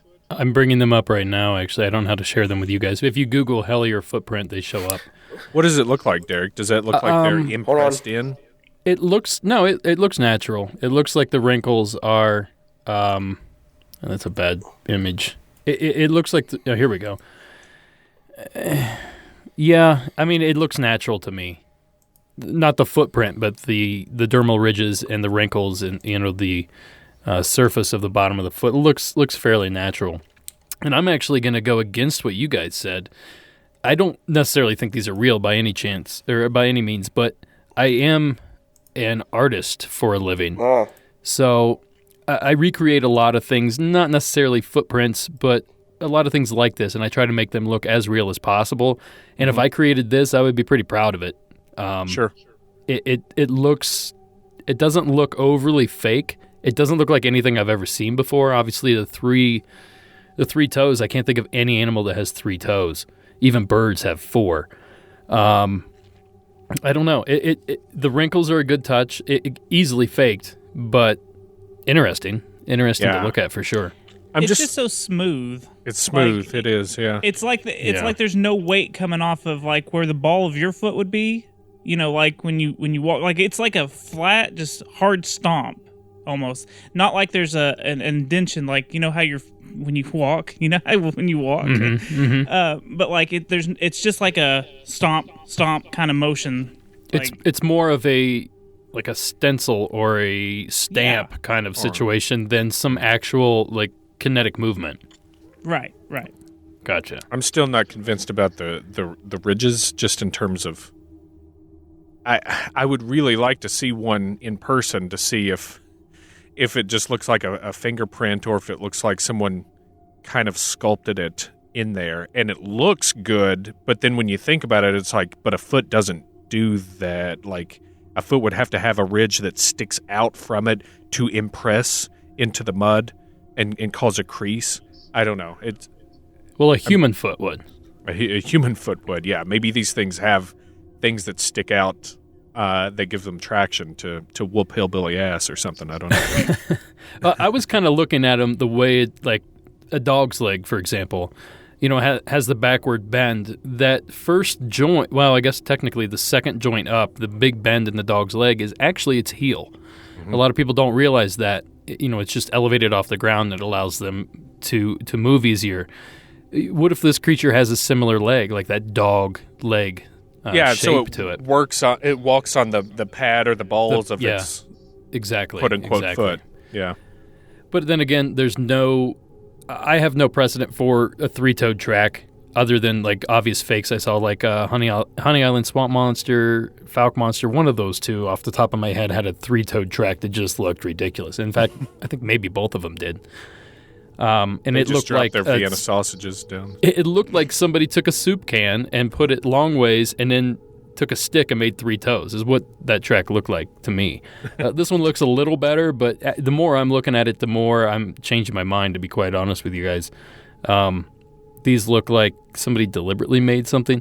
And the way I would have recreated these, I would have made a footprint in some sort of foam, some sort of soft foam, like a Nerf ball kind of situation, and pushed it into the mud. That would give the wrinkles that you see, that would give that effect fairly well, I think. I'm just, this is in my mind. I haven't actually tried any of this, but that's how I would recreate them if I were to do it.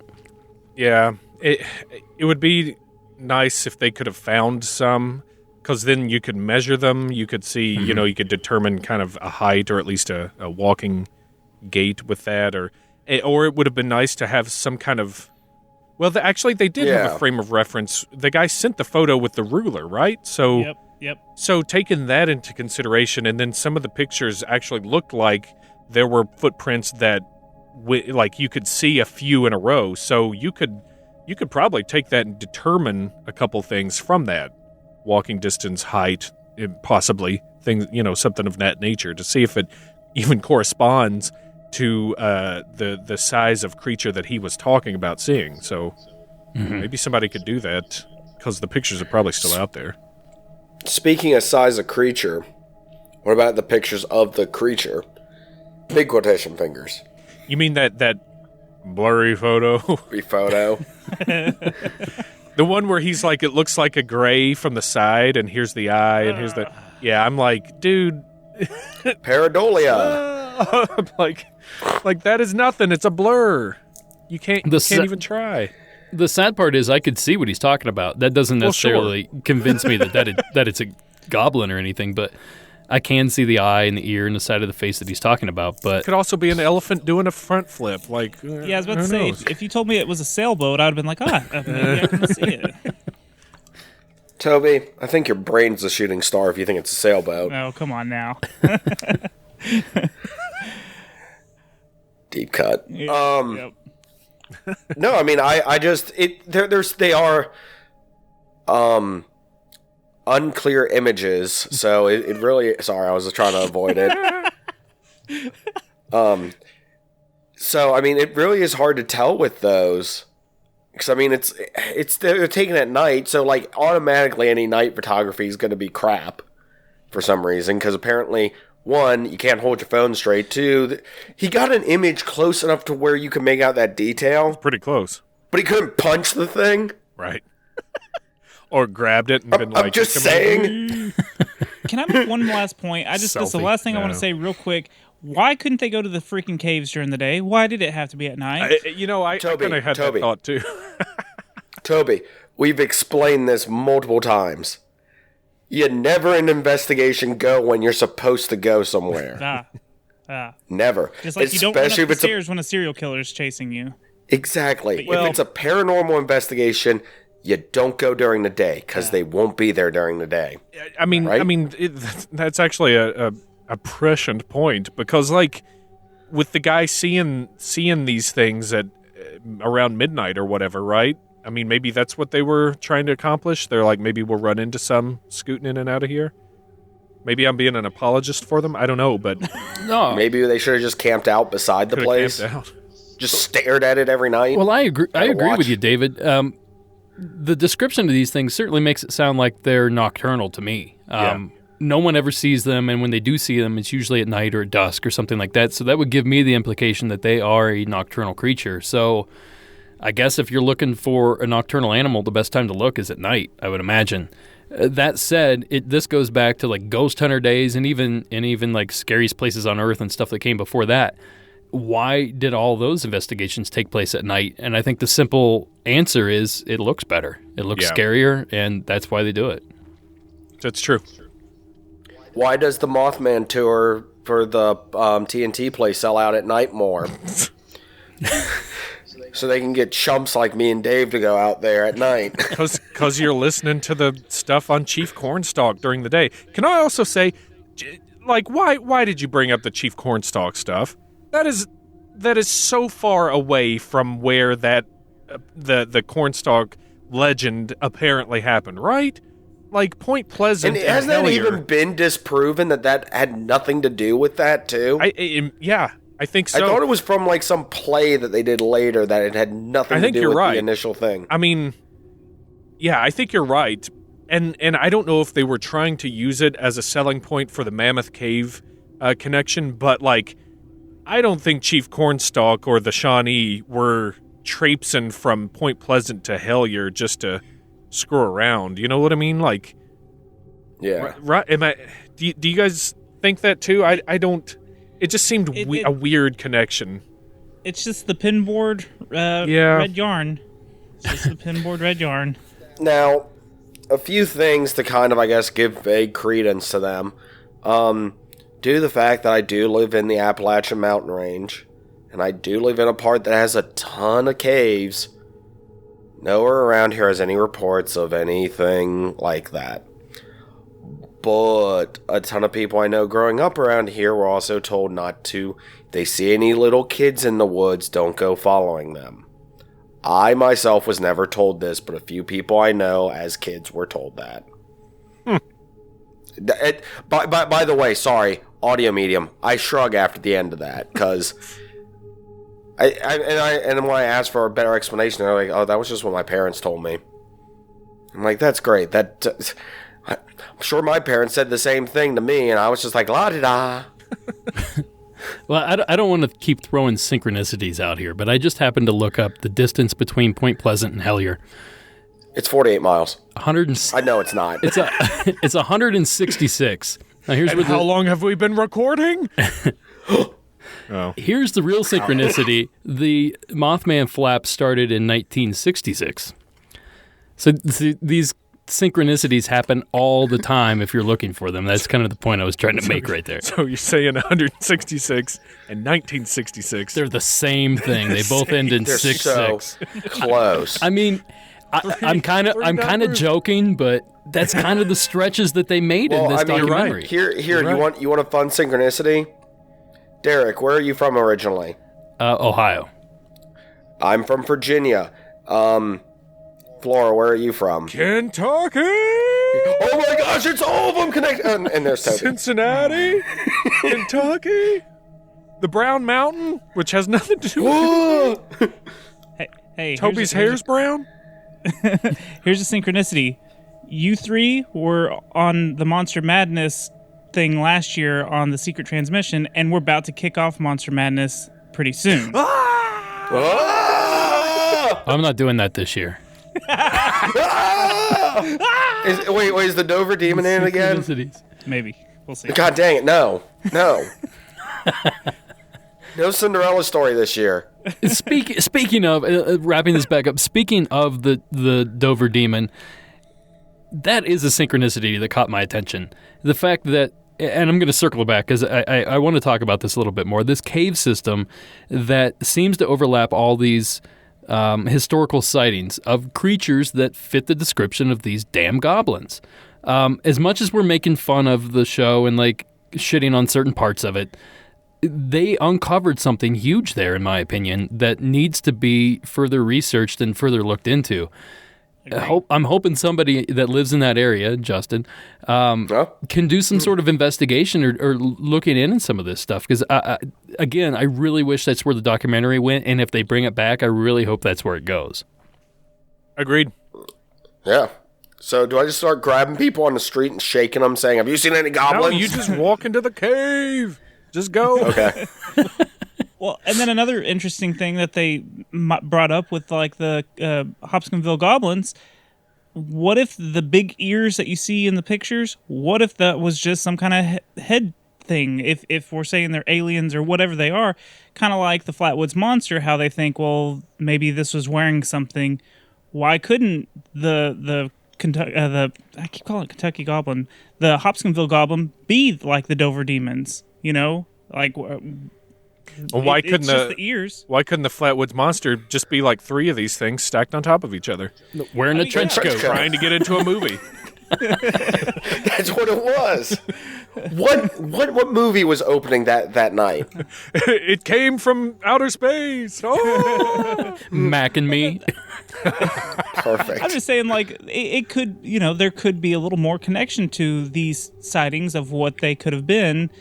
If you take off the ears, yeah, it had big eyes. It Bald. looks like the Dover Demon. It looks like these what are we calling these? The Hellier goblins? Yeah, sure. Yeah. Goblins, goblin vomit. Goblin. You got a pretty good point there, Toby. The other thing that you have to remember, especially with the Dover Demon sighting, I think, and I don't have any of this information in front of me, but I think there were 2 sightings, Bill Bartlett and I can't remember the other guy's name. But they both saw this thing on the same night, and they saw it driving, so they passed by it quickly. So it may have had some sort of ears that perhaps the angle didn't allow them to see the ears. Maybe they were pinned back a bit. Like, who knows? Yeah, the demon. Yeah, I remember that. Okay, I think I'm good now. What happened over there? He was trying not to say wicked stack of Bibles. I was trying not to do my impression of you doing or of you guys doing an impression of Bill Bartlett. Wicked pisser. Bill Bartlett, swear on a stack of wicked awesome Bibles. Go Pats. Go Pats.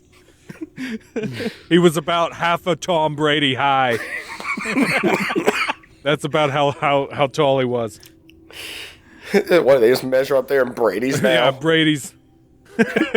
He was one Brady tall. He ran for, I'd say, at least 13 Brady's. That was how far away he was. How many Brady's equal a Belichick? Trick question. Trick question. They're the Belichick same measures person. volume. They're clones. So another interesting thing that I know this has been brought up by, I know myself and other people, but Point Pleasant, West Virginia, this place, many other places, these like thin points between like our realities and other ones is always something I kind of like, that sparks my interest, at least, because I don't like, I personally don't like when it's like, oh, well, there's Bigfoot sightings, so there's ghost sightings, so there's UFO sightings. All this stuff happens in an area, but it seems like that does happen in certain areas, that these places are like nexus points for weird crap. Point Pleasant is one. Hellier may be one. And I kind of like that idea that maybe this mountain chain or this cave chain is sort of the conduit. Yeah, that's for it. That's one of the most fun things that I took out of this, is maybe it's not thin points, maybe it's just all connected by the same system, and it's underground, and that gives, easy, if you know where to go and what to look for, gives easy escape to get in and out. And so, like, are you adding Hellier to this map, to what you're saying? Do you put it now on the same level as Point Pleasant and Dover and Kelly Hopkinsville? Like, or is this, because for me, they came out of it inconclusive. Like, nobody in Hellier knew what the hell they were talking about, right? So Yeah. Is it even part of this now? Well, if we... Go ahead, Toby. I would say that until more locals have come forward and said, yeah, no, I've got these weird tracks, this has happened, here's the story, they scratch on my front door at night, until more of the locals, it's a common thing, because, Mothman, for example, you had a lot of stories, a lot of weirdness. Even Dover Demon had, I think, 3 sightings total. Maybe I'm wrong, maybe it was 2. But you have a couple of sightings. Right now, we have just this one random person's email, and then someone kind of... Which is kind of inconclusive, technically. Yeah, so I don't... until someone's like, hi, my name's Bill, and this is my story and of my goblins. I'm also named Bill Bartlett. Forgot to wash my hands. I wouldn't consider it in this strange area type of thing just yet, until someone's like, okay, when I was a kid, this experience happened. Yeah. I don't think there's enough sightings to really declare, hey, here's this thing here. Hellier is part of this now. Yeah, I agree. I think it's very inconclusive, and you can't put a pin in Hellier yet. Right. Yeah. But keep it in mind. I agree with both of you, or all three of you, I guess, in that sense that not enough has happened there to put it in ranks with places like Bridgewater Triangle or the Four Corners area or Point Pleasant. That said, I think we're ignoring a lot of quote-unquote reports from that area. I mean, they showed, 3 or 4 different examples in the film, if these were to be believed. The little girl drew a picture of them and talked about it. That was somebody else. That was Cave City.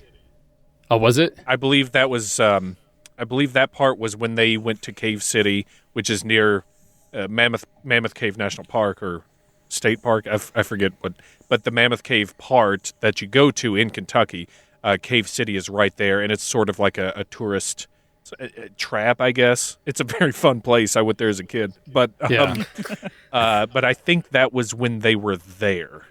Okay. Well, I mean, it still kind of proves my point. I mean, if you look at Point Pleasant, and if you wrap in like the Woody Derenberger stuff, the Indrid Cold stuff, that took place an hour outside of Point Pleasant. True. That took place on I-77 just outside of Parkersburg. So basically, I guess if we're encompassing a larger area, then at a certain point, Hellier has to be in the discussion whether or not this, not at the level that Point Pleasant is, but maybe at the level like Dover, Massachusetts is, or some Flatwoods even, something that had like these remarkable encounters, a flap, if you will, and then it kind of like slipped back into the darkness. Maybe that's a thinner point of the veil, I guess, whatever this veil is, if it's a dimensional thing or whatever. Yeah. Does that make any sense whatsoever? Yeah, or closer to the surface for where they're living underground. Yeah, well, that's what I like about this, and that's something you can sink your teeth into as somebody that's biologically minded, I guess. When you look at these cryptids, especially cryptids, you have to think of a handful of things. Do they have enough food to survive? Can they survive the elements based on their description? Are they covered in thick fur? Then they can, survive a cold winter. If they're reptilian, it's probably not going to happen. These things didn't seem to have any fur. They were white. They had huge eyes. It all fits perfectly for something you would expect to live subterraneanly. Yep. Subterranean, whatever that word is. Underground. Thank you. Yes, the big words. It all falls in line. Of course, there's no proof of a species like this ever existing, but if you think about an animal like that's evolved to see in the dark, probably has echolocation of some sort, I imagine. Big ears, if they're ears. Yeah, if those are ears or whatever those things are. And that's what they heard. They'd be communicating that way most likely, but they'd be built for this element, an element we are not built for. So we'd be clunking around with our lights and our ropes and yelling at each other, and these things can easily slip off into the darkness, and we'll never even know they're there. And if they're intelligent in any way, they'd know to hide their tracks, kind of like people assume Bigfoot does. There's a film, and I can't think of the name of it. The company I worked for did a bad version of that movie. We called it The Cave. But The Descent. Descent, thank you so much. The Descent, if you watch that film and then kind of apply that, I guess, mentality to these creatures, then it all kind of clicks and starts to make a little bit of sense. I could see this happening. Do I think it's happening? That's another question. But I could see it as a possibility. It's just the same as creatures deep underwater that we don't know about. I mean, creatures deep into a cave system that, no one's gone into because of fear of collapse or anything like that. I've never been in a cave myself like that, so I don't know how far you can go into it. And I don't safe. know. Yeah. So I wouldn't go. Chicken though. No, it's a great point. Like, there are very few places where we haven't, we haven't touched and or raped the environment as a species, and deep underground like that, it was probably one of the few that we haven't. So more so than the ocean, I would say, because we do have sonar, we do have submarines, we do have cameras that we send down, the deep dive submersibles, that kind of thing. And on top of that, our pollution has reached, I'm sure it's reached the cave systems as well, but it has reached the bottom of the ocean. I remember reading something last week about these explorers were 2 miles under, and there at the bottom of the lake was like a popsicle wrapper or something. I'm sorry, not lake. The bottom of this ocean, there was some piece of litter, essentially, and they were able to identify what product it was from. Crocs. It was really sad, yeah. It was probably a pair of Crocs. Probably the pair I lost. Yeah. So, like, best thing that's ever happened to you. So maybe the thing to do then is to find out a point of concentration of this high strangeness. See if it's, and I'm talking within this, like, you know, supposed Mammoth Cave complex, and then check out any ways to get in under there and actually do investigations with spelunkers, professionals, or something like that, and check that out. Maybe that's the next step instead of traipsing through forests and stuff, you know? Yeah, or that's the lead that they should have followed, in my opinion, which I've said 100 times. But like you said, also, like, the budget constraints would nip that right in the bud. So yeah, that does involve a lot of travel, so that's most likely why they didn't end up doing it. Another thing that, if they take this angle, another thing I'd like to see them do is reach out to some authorities in the caving world. I'm sure there's biologists that work specifically in caves. There's, explorers or spelunkers, that kind of thing. They should be talking to these people like, hey, have you ever seen anything weird? Have you ever seen a strange footprint? Have you ever seen a creature? Heard anything? Like, are there legends or anything like that? Start there and peel that onion back. To me, it's all underground, and that's where they need to go. Well, if you want me to put my conspiracy hat on, there we go. He just mimed putting a conspiracy hat on. Yeah, clearly very tinfoil. It had a bill, too. Which was pretty neat. And a spinning propeller. I'm not sure what that's even there for. It's just to really block out the brain waves. Is that Velcro in the back or a fitted? snapback? Fitted. Or is it fitted? Oh, fitted. Very nice. Very nice. Ooh, it lights up. That's nice. New era?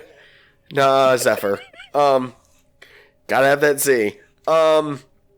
He doesn't remember what he's going to say.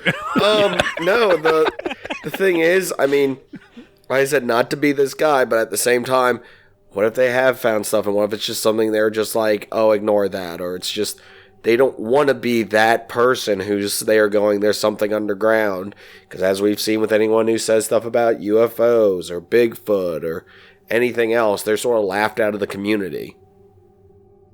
So what we need to do is find an edgy spelunker or whatever, a geologist who doesn't play by society's rules, and get them to give us the straight air.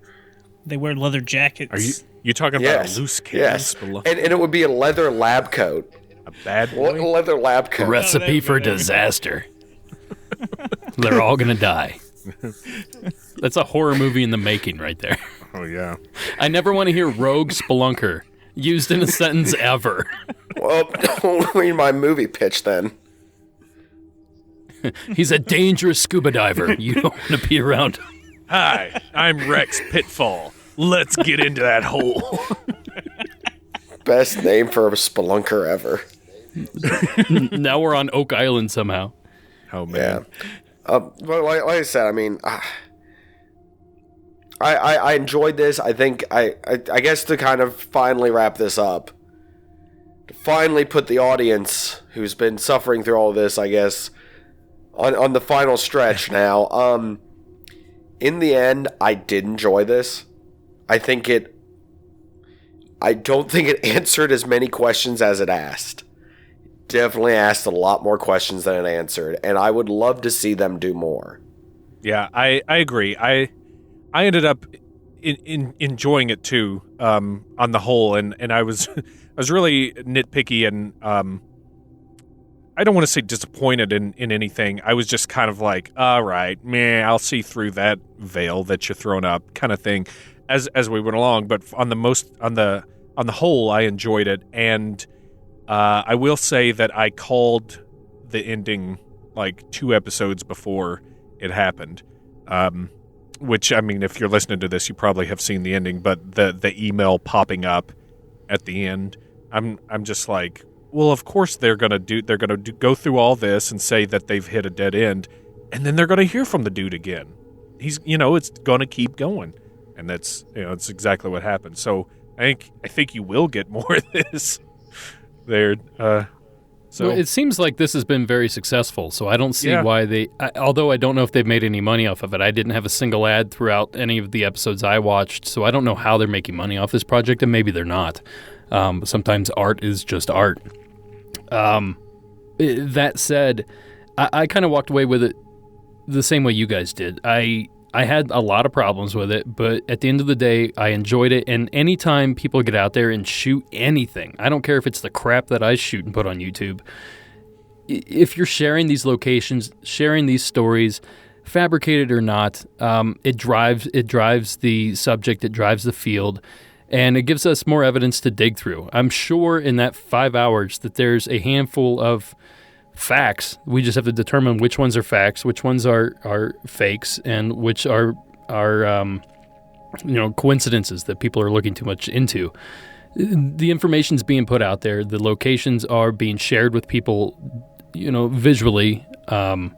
It does a lot for the field, I guess, is what I'm rambling on about. And that part I truly do appreciate. And it's still entertaining. And it was entertaining. It could have been shorter, but it was entertaining. And I think the biggest takeaway from this thing that I have is that it successfully changed the way that these paranormal, I'll call this a paranormal show, shows their investigation model, I guess. Like the way they did it was completely different than Ghost Hunters, Monster Quest, or any of these other shows that depict field research. They did it in a different way. They showed it in a different way. They performed the research in a different way. They performed their investigations in a different way. And that part I was excited about because that's going to open doors for other filmmakers and other content creators to kind of take the lead and run with it and hopefully get away from this stagnant, scripted way of doing these shows that's just so god awful. the way the first episode of Ghost Hunters from like 2003 or whenever is exactly the same as any TV show like Ghost Adventurers today. Like it's the same formula, and I don't have a clue how people can still watch this stuff. I burned out after like 10 years. But that's one of the exciting things about this program is that they did take a different approach to it. They did a cinematic approach to it, which I truly enjoyed, especially with a beautiful area like that. You're going to showcase it, and why wouldn't you? So my takeaway, my final note is that if you're interested in cryptozoology, the paranormal in any way, you should definitely check this out. I would suggest maybe an episode every 3 days or something so you don't burn yourself out on it. I tried to watch them all in like 2 days, and I think that was my big downfall. Well said. Well, they did come out episodically, too. Originally, it was a weekly show thing that they did, so it wasn't just here's them all, but sadly, by the time we got to it, it was watch them all, guys. I didn't realize they did that. On that note of watching them all, Toby. Yes. I watched them all in basically 24 hours. I was about to say, your final thoughts. It looked good. I didn't like how drug out some of the scenes were. I think they could have tightened up the editing a lot. It could have been cut out and just left on the editing floor. I like the idea that, like you said, from the podcast that y'all all listened to that I didn't, where they talked about, we wanted the dead ends to be there.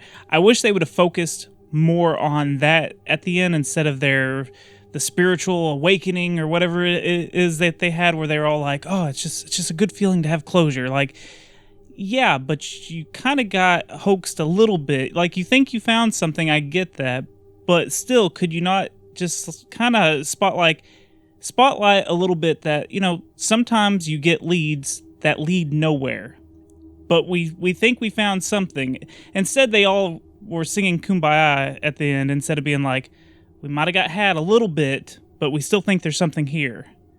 They didn't like really, because they just were. It was all over the place with Mothman, with anything that, again, the red yarn. But I don't think it was so terrible that I wouldn't tell anyone not to watch this. I think you're going to find some entertainment in it. And again, I said it earlier, the music, like it's very suspenseful. You're like, okay, what's going to happen? And you get really into it.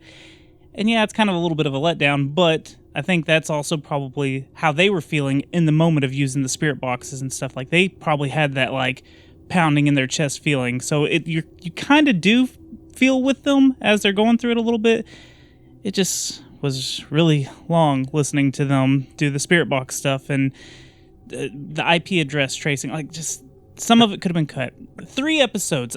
3 episodes, I think, would have been the perfect amount for this. But it is what it is. He keeps going and up. It wasn't terrible. Piggybacking on what Toby said, I'm rereading Mothman Prophecies, the book right now, and I got to be honest, the journey, I'll call it the journey that Keel went on in Point Pleasant is reminiscent of the journey that these guys went on in Hellier. They'd see a yarn and they'd pull it, and it would like yank this whole sweater out, and they'd go down that rabbit hole and follow that, and then they'd find another yarn and pull that, and it'd send them this direction. It was almost like a wild goose chase. And if somebody was in my town investigating creatures and I wanted to throw them off the scent, then I would do all the moves that took place not only in Mothman Prophecies, the book, but also what took place in this documentary. Like, oh, well, here's a guy that said he saw a footprint. So they chase that down this rabbit hole forever, for a whole episode practically.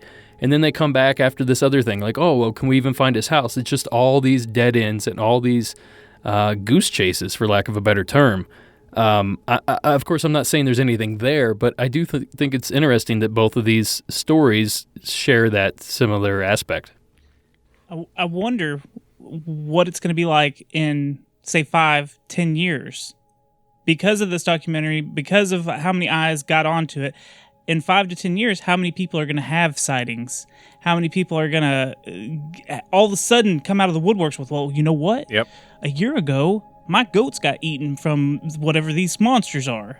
Good point. And then now we have new lore, and now it's going to grow and just get bigger and bigger because, well, I want to be a part of this thing and see it just like everyone else saw it. So I wonder if that's going to happen. That'll be interesting to see over the next even 6 months. Give it 6. I don't know how long this has been out, but just January. December to January, I think, was the run time. I want to see what happens by December if we start getting a just wave of stories that weren't out there because they didn't find anything. So it'll be interesting to see in the next upcoming months, years. Wondering how Mothman's even going to be. That festival will even be, if this has any effect on that, since it was so verbally mentioned and involved. Wonder if they're gonna add a cave tour to the TNT thing. We randomly found a cave now. Let's go in there. But do it at night. It's more scary that way. No talking.